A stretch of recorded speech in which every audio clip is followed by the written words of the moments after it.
Comfortably zoned in Metsville.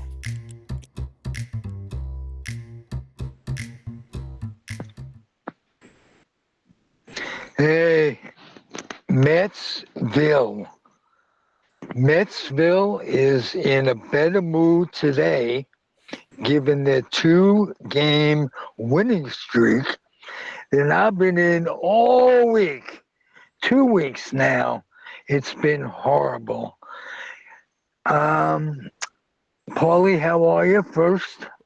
Very well, sir. Very well. And yeah, I guess that is kind of like we woke up in Metsville today. Yes, So, it's kind of nice. And Robert Cole is with us as co-host of this show. Um, Pleasure to have you, sir. Oh, thank you, Ralph. I'm all giddy Okay. about a 2-game winning streak. Giddy, giddy. And I followed that game for about 2.5 hours. That was the most exciting game of the year, bar none. Well, you must be talking about last night because the night Yeah, before was not very exciting until the end. yeah, until the end. Until the end. So, win, lose, or draw, we've got the Mets, and it's nice to have the season because we may not next year. True, true. But Okay. but we're not going to have very much to remember this season by unless they turn things around. Well, I disagree on some levels. With the development of the two rookies, Benj Ewing. and Ewing, this can be a building block for the future. And I'm going to say one other thing that Stern isn't responsible for, and that's the complete breakdown of the pitching staff. Um, what would you do as the general manager, Robert? Um, I would bring up a couple of more of the young pitchers and let them go. Do you remember back in the 80s before the Braves became good? Okay, they brought up all their young pitchers, Smoltz and Glavine and all of them, and they had a horrible year. I think they only won like 65 or 70 games. Okay, but they stayed with them. They learned how to pitch in the major leagues, and all of a sudden they became a juggernaut. Okay. And that's what you have to do. Speaking of staying with players, Beatty and Fientos, what do you do? Do you trade them? Do you release them?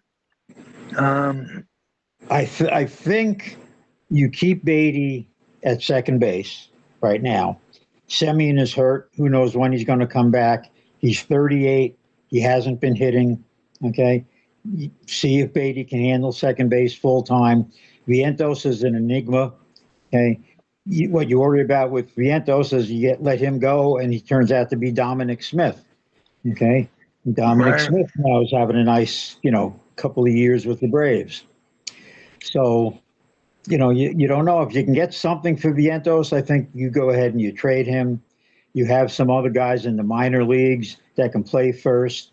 The guy that's playing first now is hitting better than Vientos, Young. Okay, and Young is nothing more than a hang on major leaguer, but he's hitting more and has as much power. So, and just think about it now. Every trade, okay, that Stearns made in the offseason, the big trades, okay, you got Lewis Robert, okay, injured, probably out for the year. Okay, he got Semien, injured. He got Polanco, injured. All the three big trades. He made the trade for Alonso.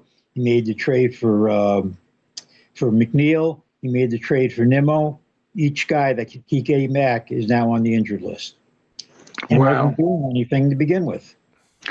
And that and, doesn't and say anything about the pitching. which has been equally injury riddled. Am I correct? It has, it has. Not that, it's the greatest staff in the world anyway, but Holmes, who was the ace of the staff, got injured. Okay. When he does Right. come back, chances are they're going to trade him. So, All right, so okay, so I have an opinion. It's a brief one, but you asked me what we're doing with them, right? It's like the old adage: what do you do with an elephant with three balls? I Hold don't on, know. you don't know? You No. walk them and you pitch to the rhino. That's my thought. That's my thought. That's my thought. That's very good. And I'm one going to of the walk things, forward there for a second. one of the things about the Met show this Met show that I like is they're comedians, and we're trying to be comedians. So No, we're not trying to be comedians. That's the no. part about it. Well, one of us is still a comedian, and proud to have you in the booth, Paulie. You're terrific. No, I'm actually not a comedian. I just play one on TV, so that's okay. And on several gigs a week, as a matter of fact. Yes.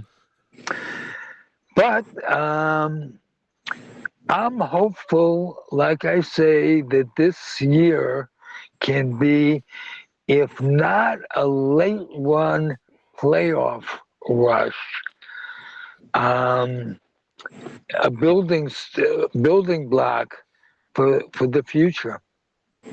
And not often that you get a team that has two rookie call-ups and they're both doing well. Yes, they are, and they just have to keep playing them. I notice now. The new interim manager, Mr. Green, is now benching Ewing against lefties, and you just don't do that with young players. You let them play. Right, right. Speaking of managers, what's your bet to be the next Met manager? Because this guy is merely a fill-in and has been up in the front office. So when you fire him, you're not going to have to pay him any more than you're paying him. Well, they already announced that on the last day of the season, he's going back to his previous job, which was Right. a player evaluator. Okay, and he said he didn't want to be the manager, but they asked him to do it for the interim, so he's doing it.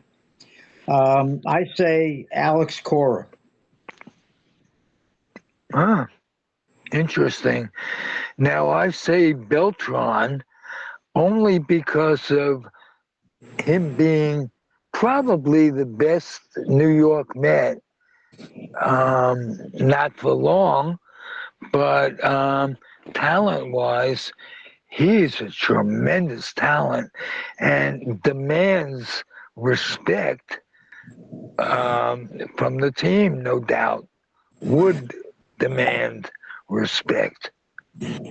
Okay. Yeah. Yes, but my thinking is that he may wind up becoming the general manager. Oh, I doubt it. No, I don't doubt it. If things don't change, I don't think Mr. Stearns is going to be sitting in the general manager's chair at the end of the year. We agree to disagree, and I'll tell you why. He came close in 2004, and developing those two kids was unbelievable. Plus, how many former general managers is Cohen gonna pay? He'll pay as many as he has to until he finds someone that can do the job. Okay. He got lucky. He got lucky on 2 draft choices. Okay. Every trade he made to start this season to rebuild the team, okay, has failed. Every one. Well, like you say, injuries were a big part of that. Well, you got 3 guys, okay, that were basically breaking down. Lewis Robert has never had a full major league season. Okay, they knew that. They were trying to rest him, not play him 2 games in a row. Okay, they had to play him more than 2 games in a row. He broke down. Polanco, I don't think has played more than 10 games this year. Semien, okay, like I said, 38, can't hit his way out of a paper bag anymore. Still a good fielder, but he doesn't have as much range as he used to. Now he's hurt. How long is he going to be out? So the 3 guys, he traded the 3 cornerstones of the Mets. Okay. Nimmo, Alonso, and McNeil, the 3 guys who aren't playing. Okay. I just to conclude my thoughts on the general manager, I don't think that they're going to pay him with the prospect of it being a strike or a player lockout or next year. I don't think Cohen is going to take on any more salary. That's all. My opinion. Well, he's going to pay him one way or the other if there's no year next year, no season next year. He doesn't need a general manager. No, he needs a general manager. He's not a baseball person.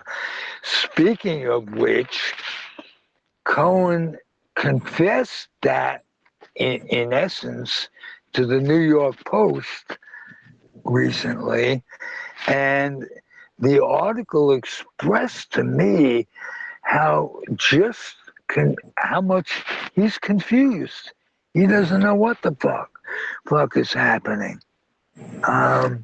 Well, you'll see. He put supposedly a genius in the general manager's spot. Okay, and the guy hasn't proven anything. No, and in his defense, I will say that New York is a very hard place to play, be a manager, be a general manager. A lot of pressure comes from New York. And this guy was a Midwesterner. Right. So is he destined to fail? I might ask. If he keeps making the moves that he's made, okay. Were you happy about the Alonso move? Not at all, but that was not his doing. I think that Uncle Steve was in on that, and Alonso wasn't very cooperative, in quotes, with Singh. He said he's a native New Yorker, blah, blah, blah. He's become a native New Yorker. He never moved. Remember I said that politics and business shouldn't be a part of our show? It certainly is. How much part did his agent play in it? And how intelligent a decision did he make? He's in Baltimore, but it's not New York. No, it's not. But he's getting his money that he wanted, and he's getting the security that he wanted. That's true. So no, I wasn't happy with Alonso leaving by any stretch. And Soto's massive power, notwithstanding his lack of hustle, doesn't impress me very much. And he's the highest paid player in baseball. He should run after the fucking ball in the outfield. That's all I'm thinking. Well, he's actually playing, hustling more this year because he has the two young guys in the outfield with him, and he doesn't want to doesn't want to look like a slacker out there. So he's actually running around playing better defense than he ever has. I haven't seen that lately. Oh, I have. All right. Are you watching every game? At least the highlights, and there's been some negative highlights of him not hustling lately. Well, I have not seen that. Okay. When I see something like that, I should just forward it to you, good, bad, or indifferent. And the reels are definitely anti-Soto. What can I say? I could say, Paulie, can we do some business? And Absolutely, because it's a perfect time to actually reset your microphone when I take you off. There we go. Here we go. So definitely reset your mic. It's time to do some business here in Metsville. That's right. Please like, subscribe, and follow us, but also go check out our sponsors because they're the things that keep the lights on here in Metsville, and they're bright. I'm telling you. We'll be back after this. Whether it's criminal defense, the answer is the law offices of Andrew Doja. Call us today at 5. Whether it's criminal defense, estate planning, or civil litigation, the answer is the law offices of Andrew Doja. Call us today at 510-865-1600 or find us on the web at dojalaw.com. For tenant and landlord disputes, there's no other than the law office of Jeff Canberra. Call now 1-510-865-7369 and don't forget to tell them Zig sent you.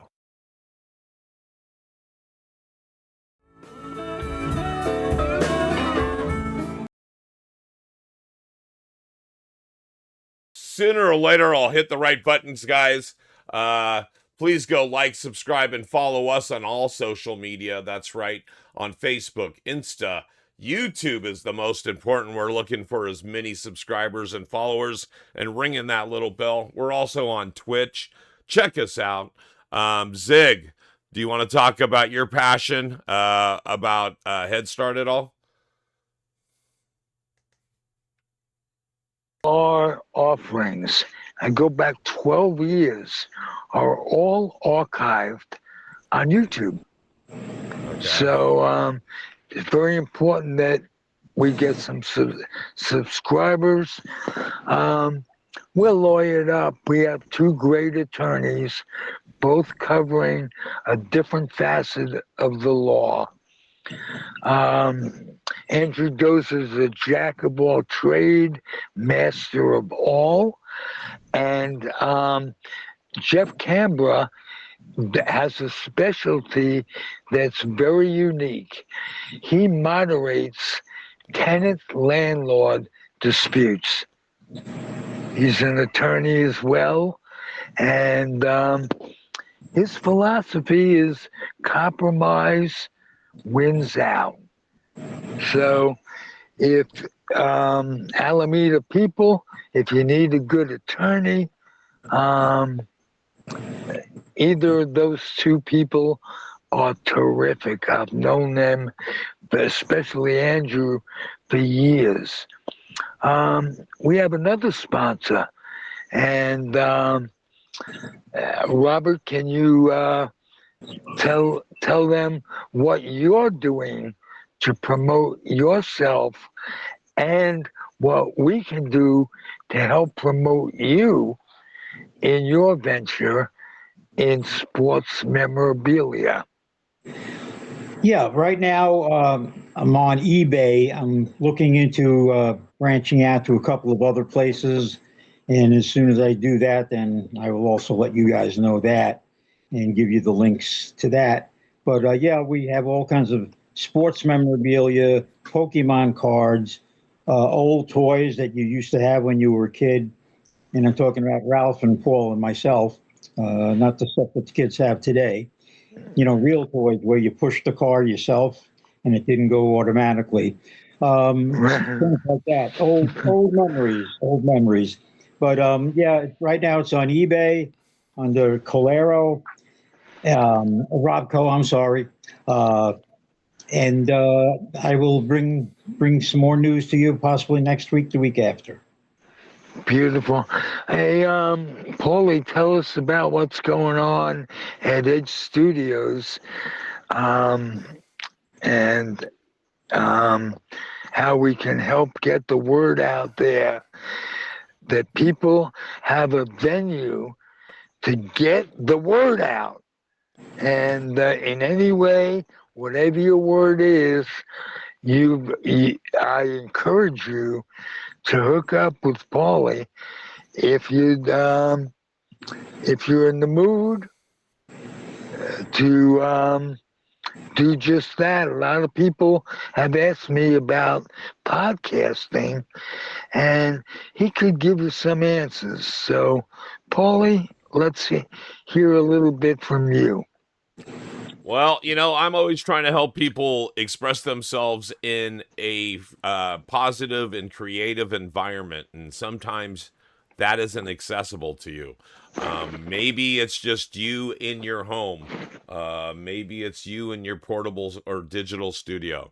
I can help you. I can help you no matter where you sit, as long as you have a camera that you can actually have a conversation with somebody. We can help you remotely no matter where you sit.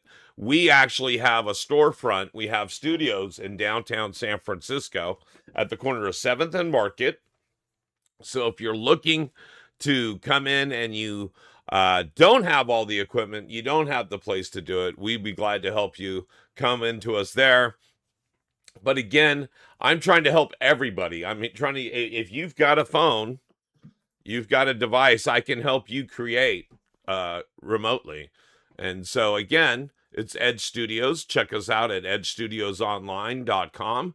Reach out to us at edgestudiosonline@gmail.com, or give us a call at 650-503-3435. And, if you just tell us what you got going on, and we could probably help you accomplish your goal. So back to you.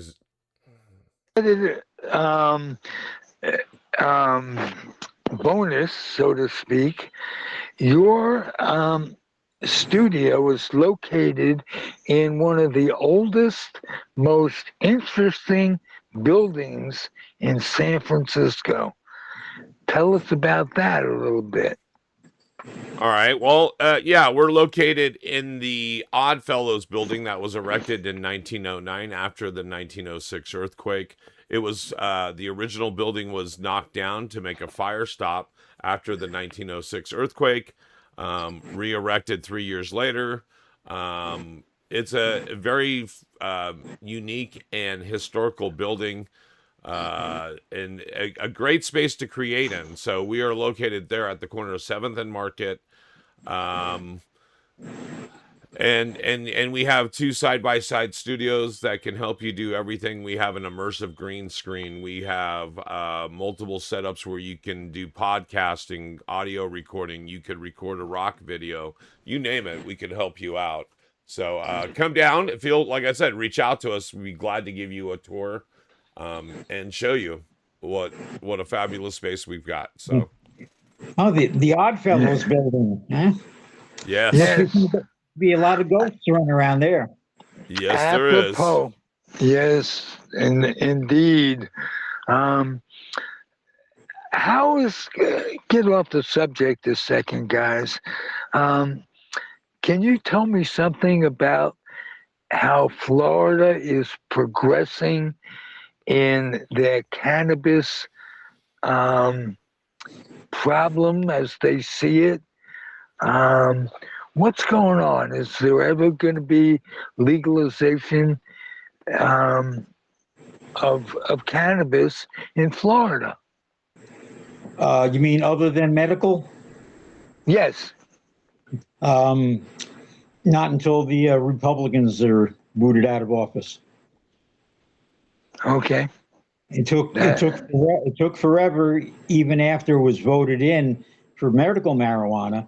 Okay, they kicked it around and they played around and they pissed around, and rather than and it was voted on by the people.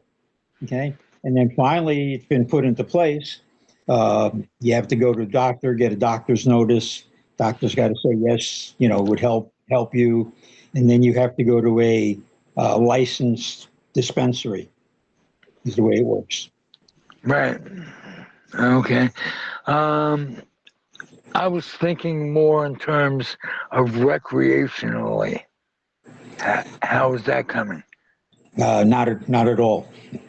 Not at all. Okay. One of the high-profile attorneys down here, Morgan, has bankrolled a couple of times petitions to get it put back on the ballot, for legalization, and it keeps getting knocked away. Even when the people vote for it, the legislature pushes it aside. Well, so be it. I'm sorry for your plight, but it really doesn't affect you because you're not a cannabis kind of person, not a right or wrong. Correct. I'm not. I have, tried gummies and things like that to just try to help my mood. But I had a very, very bad experience with marijuana back when we lived in New York. Had some that had been laced with LSD, and I had a terrible, terrible trip. Okay, my girlfriend, now my wife, had to sit on me to keep me from jumping out of a second floor window. So, Wow. I can assure you that wasn't the cannabis. It was the LSD. Oh yeah.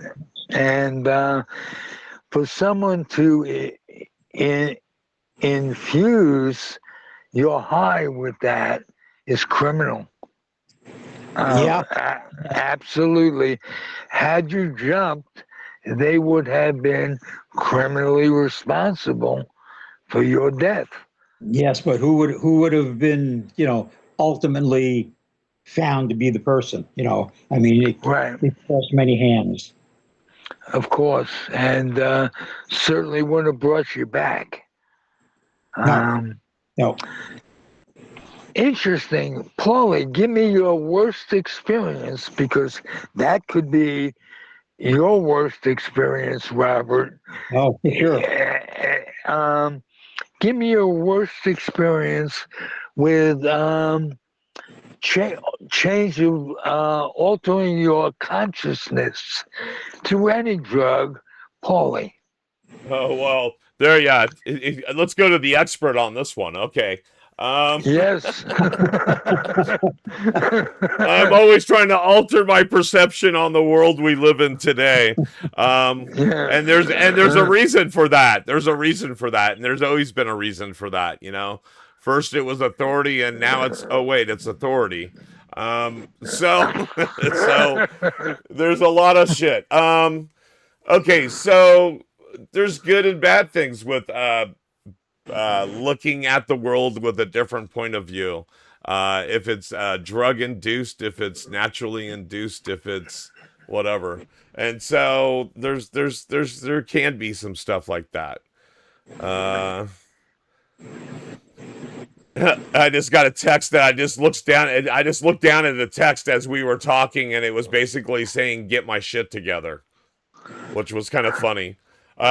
So how poignant of a text to come in while I'm talking about this. It's like, Paulie, get your shit together and it'll all work out. And I'm like, well, fuck you. I'm 60 years old and I'm just getting through my days at this point. I'm just learning from my mistakes. I'm still a babe in arms, apparently. All right. Well, moving forward. We all. Yes, aren't we all? Aren't we all? So with that said, mind-altering substances, good, bad, and ugly. I've had it all. I've had everything from the most positive things where I've been able to create and help others and be have not only sympathy but empathy for others, which I think everybody in the Republican Party could use a good dose of right now. Oh, yeah. Is the shit we feel at ground zero. And when I mean ground zero, I mean the actual people that live in this country today, not in their fucking ivory towers. But moving forward, so I've had some really good experiences where I've been able to see it from both sides. I've been able to relate to Mother Earth. I've been able to do those kind of things. But then there's been times where, just like any other experience, if you're not in the right frame of mind, you probably shouldn't be doing it. So with that said, you shouldn't be, I don't know, going through a bad relationship and go bungee jumping, or what do they call it? Base jumping, where you jump off a cliff, like, you know, or skydiving out of a plane or whatever. It might be the greatest thing for you, but it also might give you a heart attack. And so with that said, I mean, isn't the world always kind of like that? You have to experience it. And so now, as far as medically helping, I'm telling you, cannabis and CBD has been helpful, especially even with my my sleeping habits. My sleeping habits are horrible. I have a smartwatch that tells me I'm not very smart. It tells me that, you know, I woke up it told me that my sleep score last night was pretty good. And I go, I used the adjective was okay.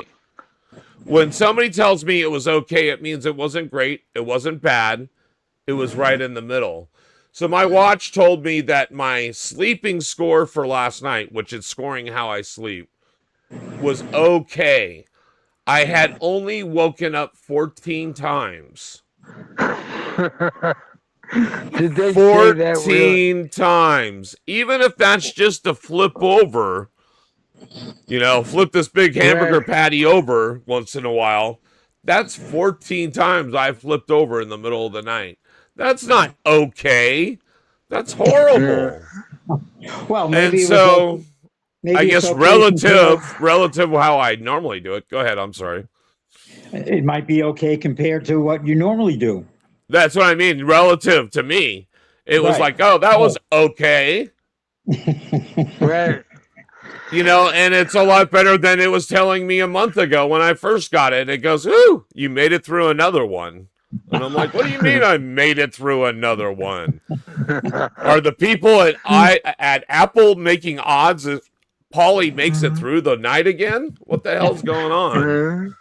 I feel like this is the latest version of the Deadpool, or like they used to have those different things with all the different sporting events at your work. You would get a bracket or whatever. Right. The pool, you know, I want $3 on that team on that date or whatever. I feel like everybody's betting on my demise. Well, fuck, let me in on the action. Let me make a little money on my own death before I die. You know, that's all I'm saying. Well, you know, it's a new expression, the over or the undertaker. Yeah, the over or the undertaker. I like that. I'm gonna use that. I'm gonna use that tonight and see how that works. All right, good.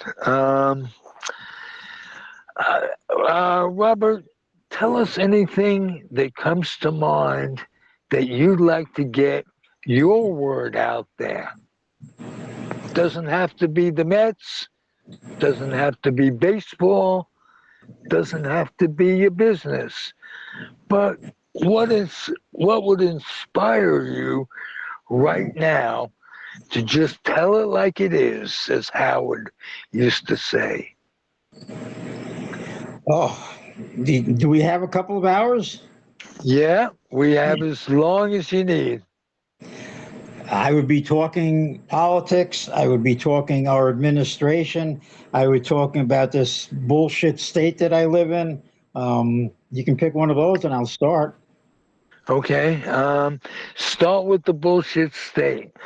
Is there anything that you really, really like about where you live to make up for dealing with native Floridians? I mean, I hate to say it so glibly, but Yeah. it's not just the state, it's not just the people in the power, it's the people that allow the people in power to stay in power. Am I right? Yes, you're right. And unfortunately, a lot of them are old New York Jews who vote for him, DeSantis. And that's what's really turned things around. I'm embarrassed to be an American sometimes, most of the time, and embarrassed to be an Israeli sympathizer, coming from a history of that as a Jew. What they're doing with Benji and genocide is deplorable. You don't have to be Jewish to be offended by that. Or, I don't know. Well, something else that bothers me, okay, is that I'm concerned that the Democratic Party is going to eat itself. Okay. Right now, the Democratic Party should be ready to, retake power. And my worry is that they're going to eat themselves between moderates and the far left. And they're fighting so badly that, now Mr. Trump is running around talking about communism because he doesn't know the difference between communism and socialism. But communism scares people. And people relate to, well, if he's a socialist, he's a communist. And that concerns me. Right. And what people who are anti-socialists don't realize is that we couldn't get along without the fire department, the police Right. department, the library, medicine. Go back to COVID. Were not for socialism, it would have wiped out 3 or 4 times the amount of folks that passed away or got seriously sick as happened. I mean, that drug, it was socialism that got us by what Trump is against. And he's the one that benefited from that. Right. I will give him credit. He got the ball rolling quickly to get help Right. through the drug companies, which is something that Reagan never did with AIDS. Right. So I'm really against his memory. They should have screwed that motherfucker into the ground. He and his anti-drug wife, who didn't change her tune until one of the kids was got addicted. involved, Right. and gender stuff didn't change the tune until another one of her kids got in trouble. There's some evil motherfuckers right there. Yeah. Excuse my French. I so rarely talk in that manner. But again, my concern is that people don't know the difference between democratic socialists and communism. And Right. Republicans take full advantage of that. Okay, full advantages of that. A lot of older people, our age, Ralph, because we lived through the communist, the Red Scare. Oh, absolutely. McCarthy and all that shit. Right. Ruined the careers of entertainers. Yes. Just, I mean, just was a tragedy for them. I'm a communist because you signed a petition or did this and a number. Here's a good example of what goes on. The movie The Front with Woody Allen tells you what happened in those times. Mhm. And the stars of the movie were people like Zero Mostel and what have you, who were involved in that. Yep. Great movie. Um, your favorite baseball movie? I'll get off the subject. Robert. Baseball movie. Probably The Natural. Me too. Me too. Um, why? Because of its realism in Yeah. in uniforms, in setting the tone for the way things were, and there was enough fantasy in it to get excited when they broke the lights, like we talked Yeah. about, and I have a natural cap right Ah, there. all right. Is that something else or what? Ebbets Field Flannel. My shout out to them for recreating stuff like caps, uniforms, undergarments, Yep. sleeves you could buy Garter from them. belts, lingerie. Oh wait, hold on. Well, Well, that's your yeah. fantasy. We That's what all I have. call fantasy baseball, baby. Fantasy baseball. If you want your favorite team on some lingerie, hey, they'll do it for you. Right, Uh, absolutely. They'll do anything for you for a price, as will the not just the Democrats, but the Republicans, if they're properly motivated by lobbyists. What's fucking it all up is that people are buying them and making them millionaires. Literally, Biden has 6 homes, all these money, not, and he's a Democrat, not a Yeah. Republican. You can't blame them. You have to blame, on some levels, you have to blame the system. System's fucked. Um, Paulie talked to that for a while and give me a break. you got me on that one, sir, but that's okay. All right. We did pretty good. We're at 43 minutes, sir. So we didn't do bad. We should be headed out then Yeah. because we had a good show. I Yeah. really enjoyed. To you until we meet again. Happy trails. Saturday mornings, we had Roy Rogers and Dale Evans, along with some of the best television when we were kids imaginable. Mm-hmm. Produced in New York.